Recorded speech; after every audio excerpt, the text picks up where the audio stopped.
Liidu üldkoosoleku häältelugemise komisjoni koosseis siis Merjan Salvet ja Signe Sulg jagasid komisjoni liikmete vahelise tööülesanded lihthäältete enamusele teel alljärgina komisjoni esimees Merjan Salvet, komisjoni sekretär Signe Sulg. Protokoll esitada kinnitamiseks Võrumaa Omavalitsusliidu üldkoosolekule. Teine protokoll. Võrumaa Omavalitsusliidu üldkoosoleku häältelugemise komisjon koosseisus esimees Merjan Salvet ja sekretär Signe Sulg pidid kindlaks, et Võrumaa Omavalitsusliidu liikmetest olid kohal 36 hääleõiguslikku omavalitsuste esindajad, kes võtsid osa Võru maavanema kandidaadi kooskõlastamisest. Võru maavanema kandidaadiks oli üles seatud ja kandideerimiseks nõusoleku andnud Andres Kõi.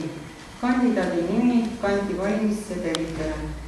Võru maavanema kooskõlastamiseks anti välja kandidaadi nimega Andres Kõi 36 valimissedelit. Valimiskasti avamisel oli kastis kandidaadi nimega Andres Kõi 36 valimissedelit, millest tunnistati rikutuks 0 valimissedelit.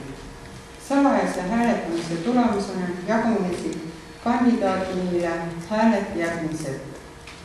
Poolt 9, vastu 27 häält. Komisjoni esimees ja sekretär. Nii, head kolleegid, teen ettepaneku need 2 protokolli kinnitada. Kes on selle poolt? Palun käega märkama.